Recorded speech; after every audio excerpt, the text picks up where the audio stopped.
ಹಲವು ದೇಶದ ಬಗ್ಗೆ ಹಲವು ಪ್ಲೇಸ್ಗಳಿಗೆ ಬಗ್ಗೆ ತಿಳಿಸ್ಕೊಟ್ರಿ. ಇನ್ನು ಪಾಕಿಸ್ತಾನದ ಬಗ್ಗೆ ನಾವು ಮಾತಾಡಲೇಬೇಕು. ಯಾಕೆಂದರೆ ಪಾಕಿಸ್ತಾನ ಅಂತ ಹೇಳಿದ ತಕ್ಷಣ ನಮಗೆ ಒಂದು ರೀತಿ ಗೊತ್ತಿಲ್ಲ, ಏನೋ ಒಂದು ರೀತಿ ಶತ್ರು ದೇಶ, ಒಂದು ರೀತಿ ವೈರತ್ವ ಅನ್ನೋದು ಬಂದ್ಬಿಡತ್ತೆ. ಅದು ಫಸ್ಟಿಂದನೂ ನಮ್ಮಲ್ಲಿ ಒಂದು ರೀತಿ ತಲೆಯಲ್ಲಿ ತುಂಬಿಟ್ಟಿರ್ತಾರೆ. ಬಟ್ ನೀವು ಪಾಕಿಸ್ತಾನ ಅಂತ ಹೇಳಂದಾಗ ಯಾಕೆ ಪಾಕಿಸ್ತಾನಕ್ಕೆ ಹೋಗಬೇಕು ಅಂತ ಅಂದ್ಕೊಂಡ್ರಿ?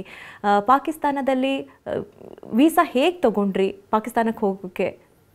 ಪಾಕಿಸ್ತಾನ ಹೋಗೋ ಮುಂಚೆ ನಾನು ಈ ಕಾನ್ಫ್ಲಿಕ್ಟ್ ಝೋನ್ಸ್ ಅಂತ ಏನು ಕರಿತೀವಿ, ಈಗ ಇರಾನ್ ಕಾನ್ಫ್ಲಿಕ್ಟ್ ಝೋನ್, ಇಸ್ರೇಲ್, ನಾನು ಇಸ್ರೇಲಿಗೆ ಕೂಡ ಹೋಗಿದ್ದೀನಿ, ಪ್ಯಾಲೆಸ್ಟೀನಿಗೆ ಕೂಡ ಹೋಗಿದ್ದೀನಿ.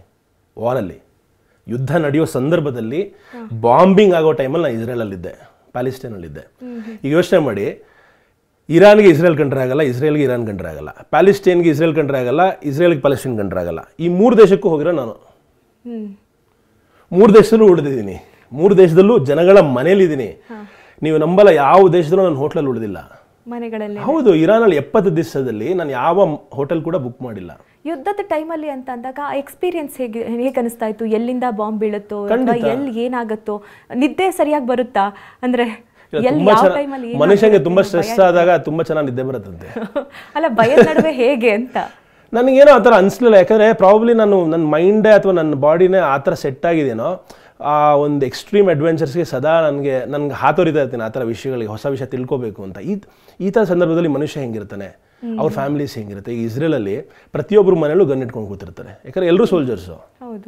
ಕಂಪಲ್ಸರಿ 18 ವರ್ಷ ಆದಮೇಲೆ ಎಲ್ಲರೂ 2.5 ವರ್ಷ ಕಂಪಲ್ಸರಿ ಮಿಲಿಟರಿ ಸರ್ವಿಸ್ ಮಾಡಬೇಕು. ನಾವು ಉಳಿದ ಪ್ರತಿಯೊಂದು ಮನೆಯಲ್ಲೂ 18 ವರ್ಷದ ಹುಡುಗ ಇಷ್ಟು ಮಿಷಿನ್ ಗನ್ ಇಟ್ಕೊಂಡಿರ್ತಾನೆ.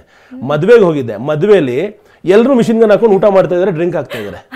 ನಿಜವಾಗ್ಲು ಅಲ್ಲ, ನೀವು ನೋಡಿದವ್ರಿಗೆ ಹೇಗಿತ್ತು ಅಂತ ನನಗೆ ಅದೇ ಅನಿಸ್ತು. ವಿಸ್ಕಿ ಕುಡಿತಾ ಇದ್ದಾರೆ, ಇಷ್ಟು ಗನ್ ಹಾಕೊಂಡಿದ್ದಾರೆ. ಈ ಥರ ಹುಡುಗಿರು ಅಷ್ಟೇ, ನಿಮ್ಮ ಏಜಿನ ಹುಡುಗಿರು ಪ್ರತಿಯೊಬ್ಬರು ಮಿಷಿನ್ ಗನ್ ಹಾಕೊಂಡು ಓಡಾಡ್ತಾ ಇರ್ತಾರೆ.